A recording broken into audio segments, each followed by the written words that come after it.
¿Cómo se define el politraumatismo o cómo se define a un politraumatizado? La OMS lo define como lesión de dos órganos con riesgo vital. Que al menos uno de ellos tenga riesgo vital, para ser más exacto, y por supuesto ocurridos en un mismo accidente. Antiguamente había definiciones que incluían si tuvo TEC, si no tuvo TEC. Se pusieron muchos criterios, pero ya el consenso actual y la definición es esta, ¿no? Dos o más órganos con al menos uno de ellos de riesgo vital ocurridos en un mismo accidente. O dos o más lesiones, pueden decir, ¿no? Ahora, hay otras definiciones, más que definiciones, otro tipo de pacientes que se pueden incluir dentro de los politraumatizados. No están en la definición, pero cumplen criterios de un daño importante que requiere una atención de alta prioridad. De hecho, los politraumatizados usualmente son pacientes prioritarios en una emergencia. Aquí se incluyen las víctimas de accidente de tránsito, los pacientes que tienen evisceración por el accidente, los gran quemados, ojo, quemaduras mayores al 20% de superficie corporal quemada, mayor o igual incluso deben poner ahí. Okay. Se les maneja como si fuera un politraumatizado. Los pacientes que tienen amputaciones, los que tienen dos o más fracturas de huesos largos proximales, es decir, dos húmeros o dos fémures, por ejemplo. Entonces, hay un grupo de pacientes que siempre y cuando su lesión ponga en riesgo la vida del paciente, aun cuando no necesariamente es que se ha roto algo, o las quemaduras son otro tipo de lesión, ¿no es cierto? Se les puede considerar dentro del esquema de atención de politraumatizados, ¿ok? Pero bueno, para efectos prácticos, recuerden la definición. Dos o más lesiones, punto, en un mismo accidente. La causa más frecuente de todas hoy en día son los accidentes de tránsito en el mundo. Ahora, aquí vamos a agregar la violencia. Vamos a agregar la violencia en general. La violencia ya sea por terceros o la violencia autoinfligida, ¿no es cierto? Que también están, pero de lejos ahorita, las caídas, muchas cosas. Los accidentes de tránsito están dentro de las principales causas, si no es la primera, hoy en día, de politraumatismo. Las heridas por bala también, que tiene que ver con violencia, ¿no? ¿Qué significa la hora dorada? Este es un concepto que deben manejar. Los pacientes politraumatizados pueden fallecer, tienen alto riesgo de mortalidad, pero la mortalidad varía dependiendo del momento en el que nos encontramos. La primera hora de atención de un politraumatizado es clave, lo que se hace en los primeros minutos y la primera hora, por eso le llaman la hora dorada. ¿Por qué? Porque la mortalidad es mayor cuanto más cerca estamos al momento del trauma. ¿A qué me refiero? La mortalidad en los primeros minutos se da en el 50% de pacientes politraumatizados. Si no se hace una adecuada atención en los primeros minutos, la mitad de los pacientes tienen riesgo de morir. ¿Ok? Y estamos hablando en promedio de los primeros 5 a 10 minutos, dentro de la primera hora. La mortalidad en las primeras horas, a lo largo del día, es de alrededor del 30%. Y la mortalidad ya después de varios días o incluso semanas ya es mucho menor, alrededor del 20%. ¿Ok? La mitad de los pacientes que mueren entonces ocurren dentro de la primera hora, en los primeros minutos. Y es importante que vean esto porque son los dos picos. La primera hora, luego el otro pico, la siguiente hora dentro del primer día, las siguientes horas, y luego el tercer pico ya más chiquito, días o semanas después. Es más o menos así. Si hacemos un esquemita, ¿no? Ahí está. El pico de mortalidad de los primeros minutos, luego un segundo pico en las primeras horas, y luego baja, y un piquito en los siguientes días o semanas. Este es el punto clave, la primera hora. ¿Y por qué mueren? Eso les pueden preguntar, ¿Por qué mueren los pacientes en los primeros minutos, es decir, dentro de la primera hora? Ruptura de grandes vasos, lesiones vasculares severas. Grandes vasos, no estoy hablando de un vasito, me sangra el dedo, no, grandes vasos, lesiones aórticas, lesiones de vena cava o incluso de grandes vasos mesentéricos, de ramas directas de la aorta, vasos ilíacos, etc. ¿Ya? Lesiones cardíacas. Una lesión que puede generar un taponamiento cardíaco, por ejemplo, alta tasa de mortalidad. Lesiones medulares. Lesiones en el tronco o la médula espinal alta. ¿Ok? Eso es dentro de los primeros minutos. Luego vienen, luego de la primera hora, pero dentro del primer día, voy a poner acá, luego de la primera hora, pero dentro del primer día, ya generalmente hematomas epidurales, hematomas subdurales. Dice lesión epidural, subdural se refiere a los hematomas, ¿no? A los hematomas intracraneales, que en neurocirugía lo van a ver. Al hemoneumotórax, tanto hemotórax como neumotórax. Fracturas pélvicas, fracturas de huesos largos y sobre todo fémur, porque deben saber que la fractura de fémur lesiona la arteria femoral o puede lesionarla. Y la arteria femoral es un vaso grande que sangra, sangra, sangra y puede llevar a un paciente al shock, al igual que una fractura pélvica que también puede generar lesiones vasculares. ¿Ya? Y acá entran ya las lesiones abdominales. Estamos hablando de lesiones hepáticas, lesiones esplénicas probablemente. Entonces, en la primera hora, estos tres, acuérdense por favor, se los pueden preguntar. Causa de lesión, de muerte en la primera hora. Y luego, después de días o semanas, si el paciente ya sobrevive, digamos, a lo primero, puede morir por sepsis o por un daño multiorgánico propio del shock al que ha estado expuesto el paciente, ¿no? Creo que está bastante lógico. Entonces, acá, esto es lo que quisiera que se acuerden más todavía: ruptura de grandes vasos, lesiones cardíacas y lesiones tronco-vértebro-medulares, sobre todo. ¿Ok?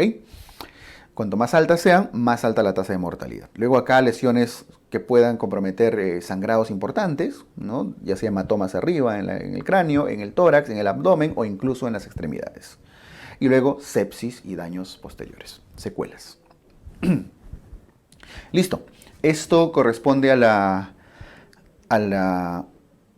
tasa de mortalidad.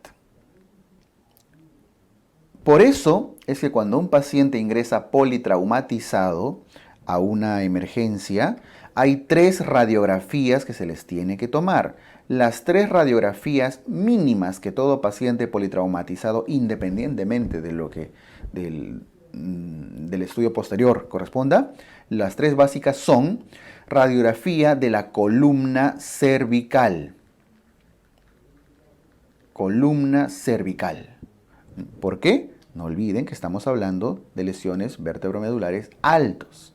Cuanto más alta la lesión, es más pegriloso, ¿no?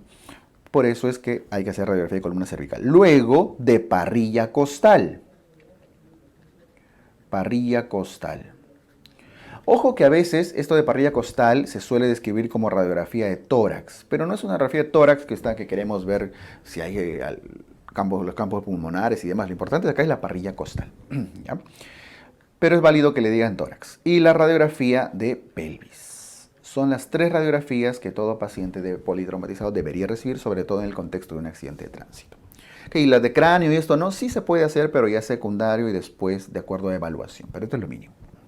¿Listo? Porque está dentro de los hallazgos que ustedes quieren encontrar de alta probabilidad de muerte dentro de la primera hora o el primer día.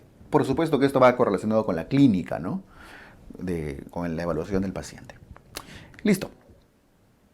No olviden que los politraumatizados en general hacen sepsis, hacen daño multiorgánico porque se les considera inmunosuprimidos. Tienen cierto grado de inmunosupresión.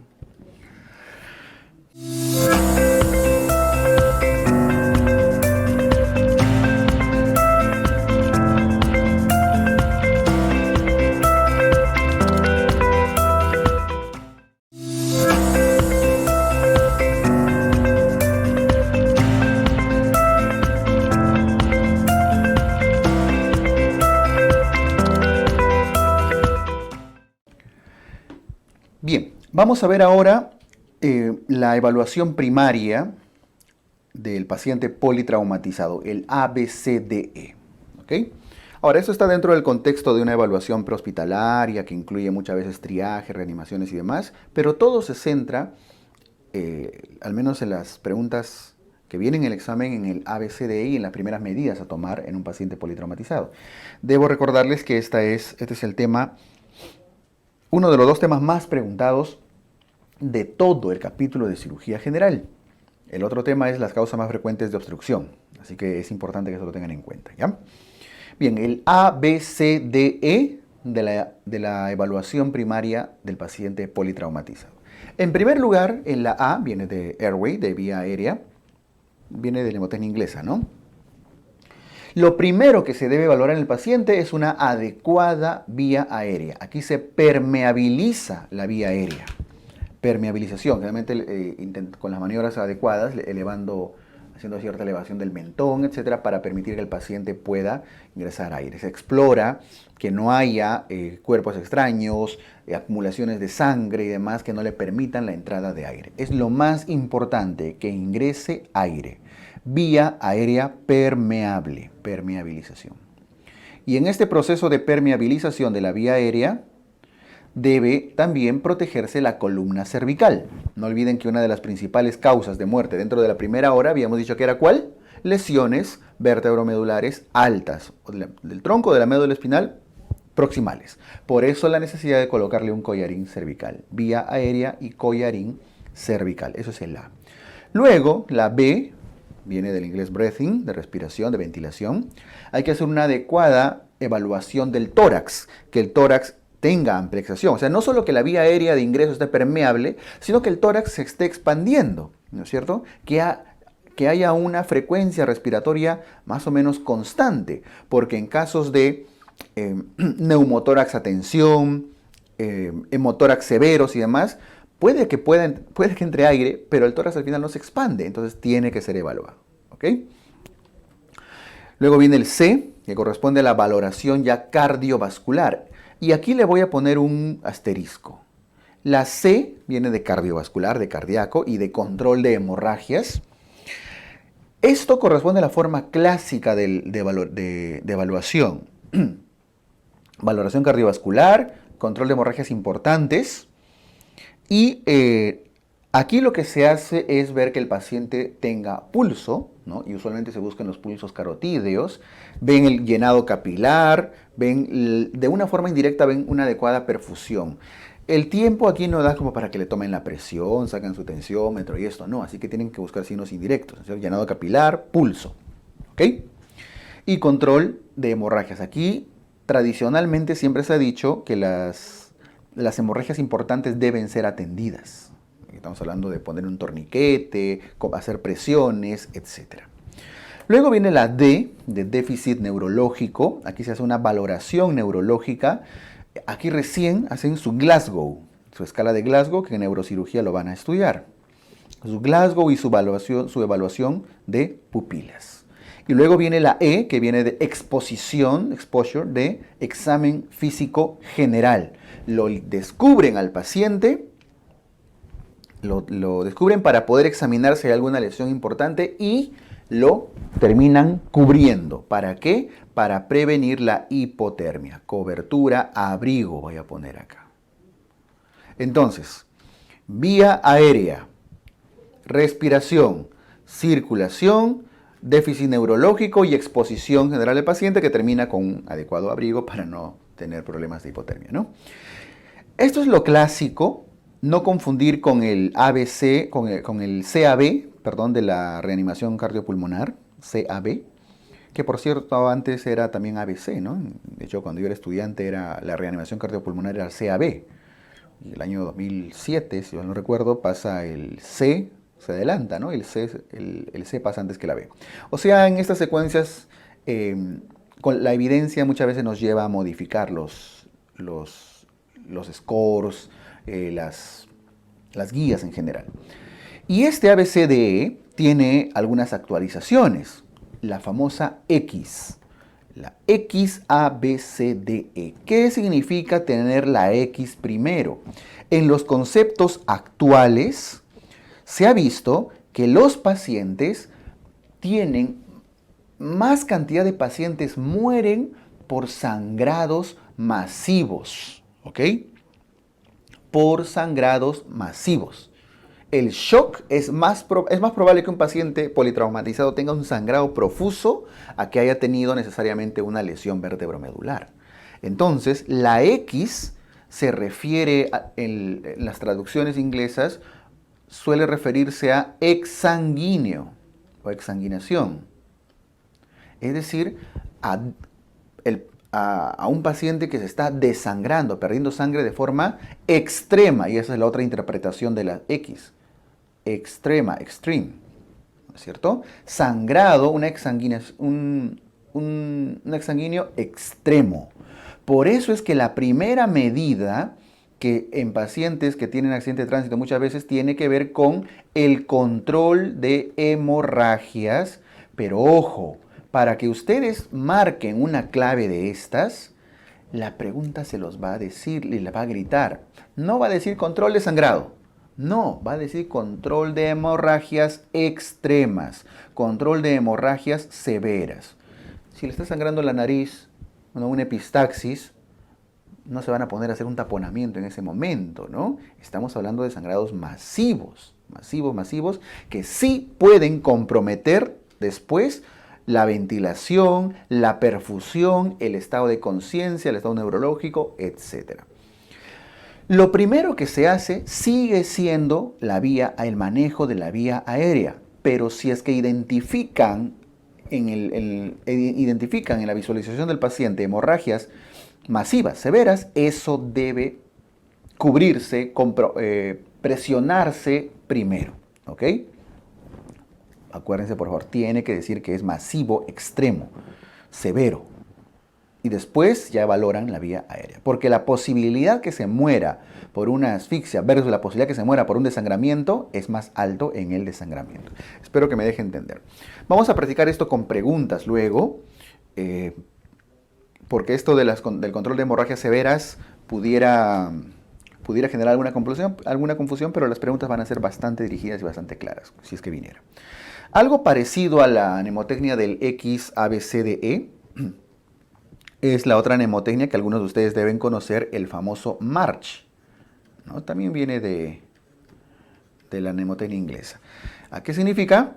Hemorragias masivas. Miren, siempre se refuerza el tema extremo masivo. Si les viene un caso clínico así, eso es lo primero. Luego, vía aérea, eso no ha cambiado. Luego, la respiración. Luego, la circulación.